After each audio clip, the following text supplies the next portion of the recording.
नमस्कार दोस्तों, स्वागत है आपका हमारे चैनल श्री भक्ति में।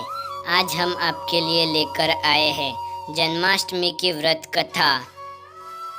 इंद्र ने कहा, हे ब्रह्मपुत्र, हे मुनियों में श्रेष्ठ, सभी शास्त्रों के ज्ञाता, हे देव, व्रतों में उत्तम व्रत उस व्रत को बताए जिस व्रत से मनुष्य को मुक्ति लाभ प्राप्त हो, तथा हे ब्रह्म, उस व्रत से प्राणियों को भोग व मोक्ष भी प्राप्त हो जाए।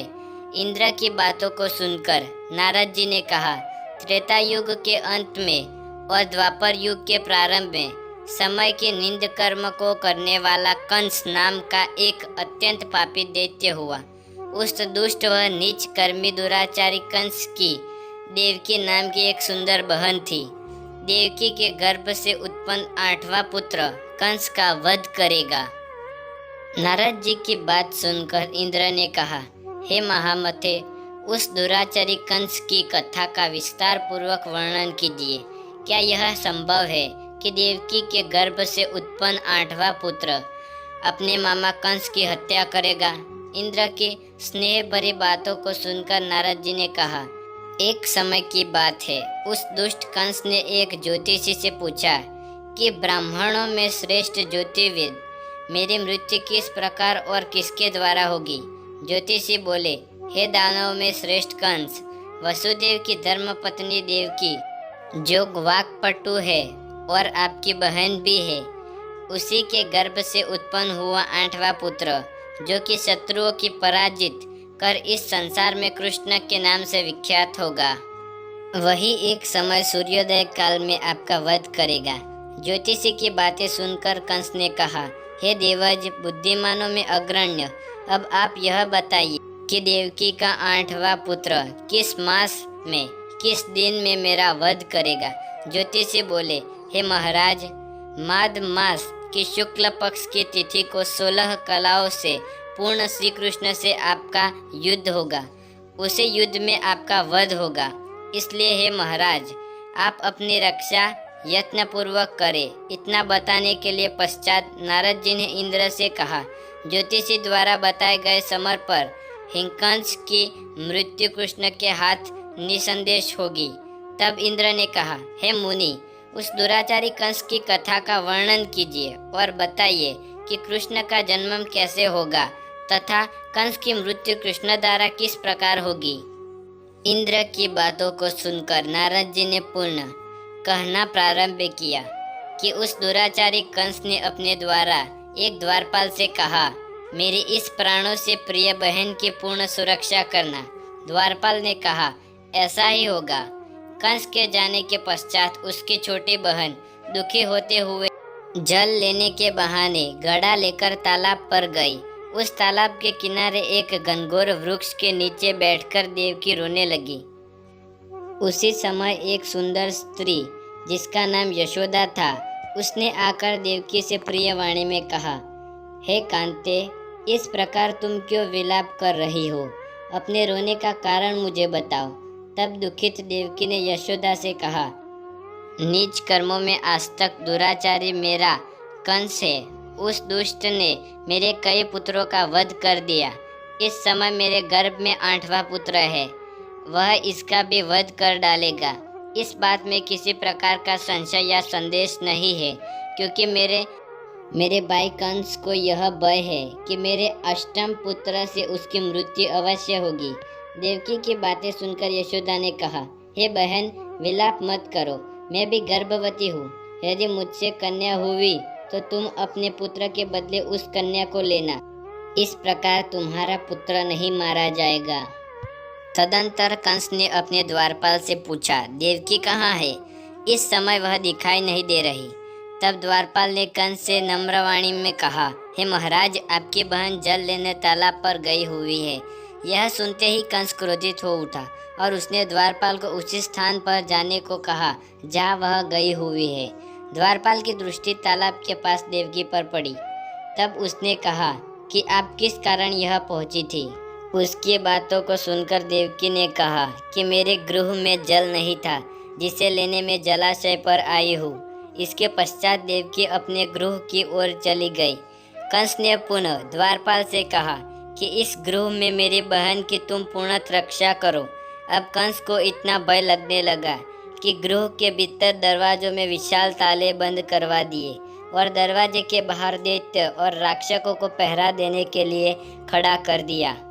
कंस हर प्रकार अपने प्राणों को बचाने के लिए प्रयास कर रहा था।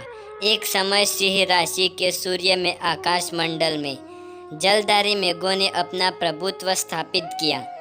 श्रावण मास की कृष्ण पक्ष की अष्टमी तिथि को घनघोर अर्धरात्रि थी।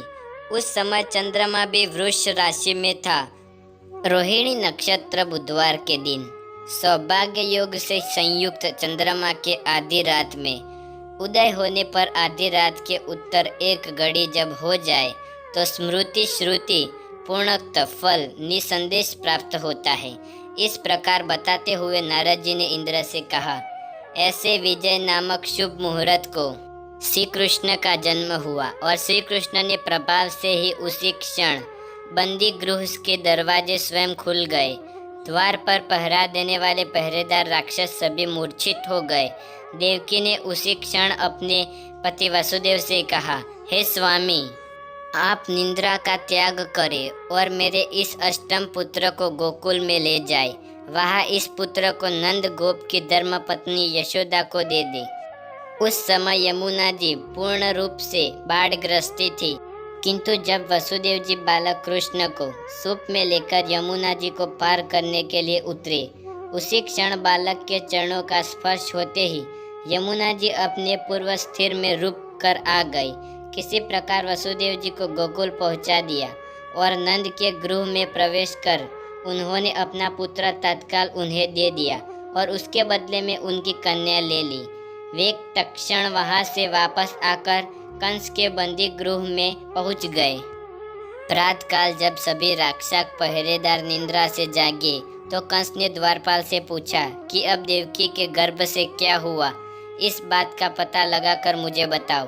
द्वारपाल ने महाराज की आज्ञा को मानते हुए कारागार में जाकर देखा तो वहां देवकी की गोद में एक कन्या थी, जिसे देखकर द्वारपाल ने कंस को सूचित किया, किंतु कंस को तो उसी कन्या से भय होने लगा। अतः वह स्वयं कारागार में आ गया और उसने देवकी की गोद में कन्या को झपट लिया और उसने एक पत्थर की चट्टान पर पटक दिया, किंतु वह कन्या विष्णु की माया में आकाश में चली गई और अंतरिक्ष में जाकर विद्युत के रूप में परिणित हो गई।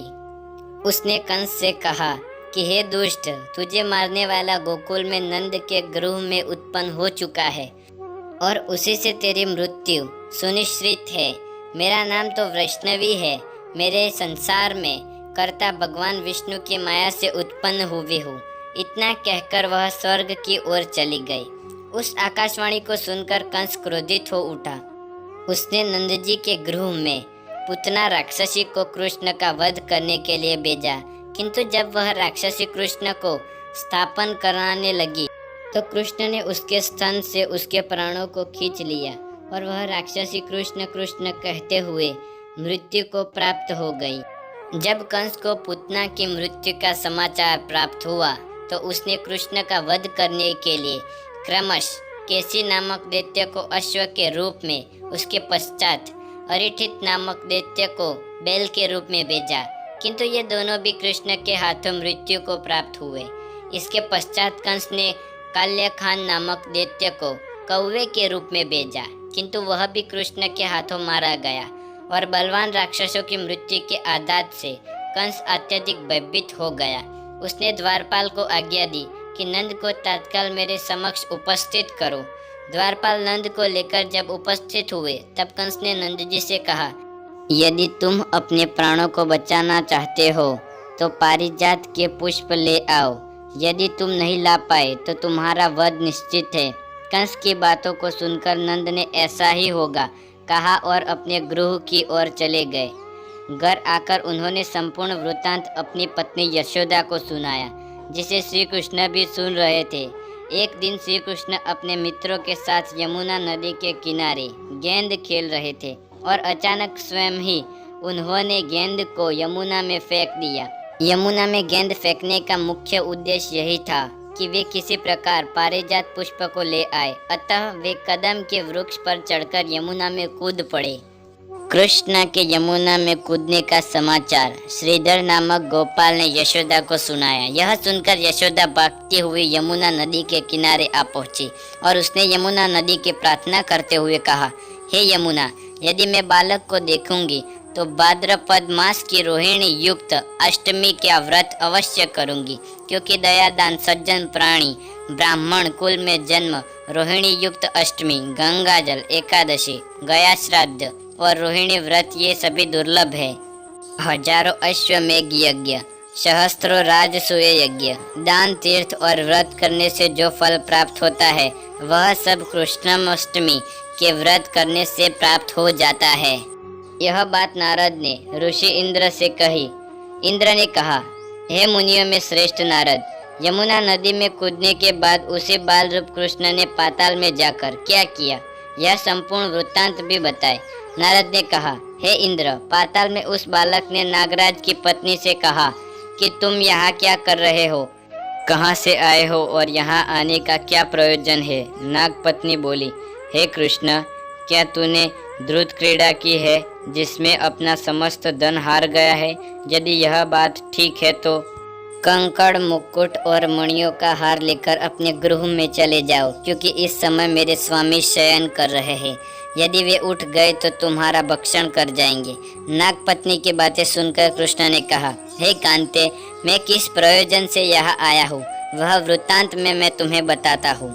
समझ लो, मैं कालिया नाग के मस्तक को कंस के साथ द्रुत में हार चुका हूँ और वही लेने में यहाँ आया हूँ।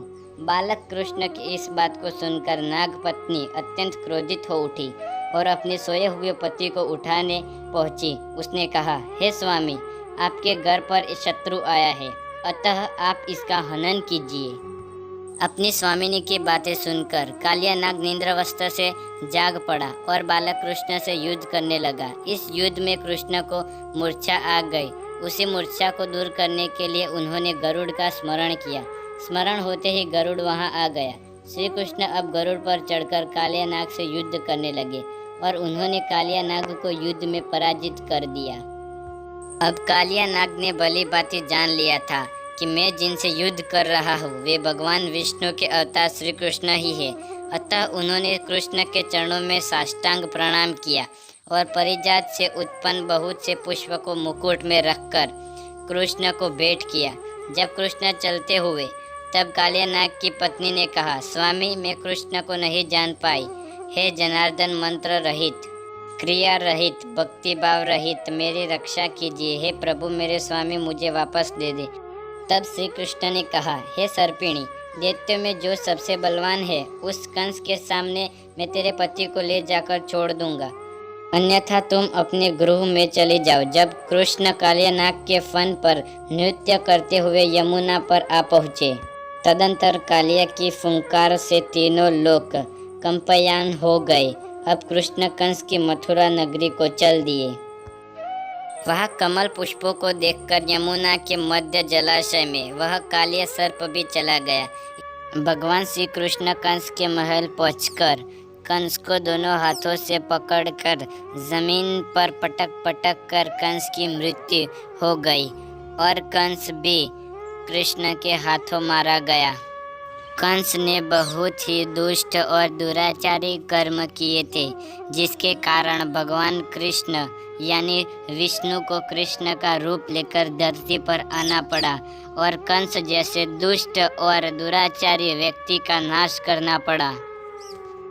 उम्मीद है दोस्तों आपको भी यह जन्माष्टमी की कथा बहुत ही पसंद आई होगी और आपको भी जन्माष्टमी की बहुत सारी शुभकामनाएं। यदि आपको वीडियो पसंद आया हो तो हमारे चैनल को सब्सक्राइब करें और बेल आइकन ज़रूर दबाएं नए वीडियो देखने के लिए। धन्यवाद दोस्तों।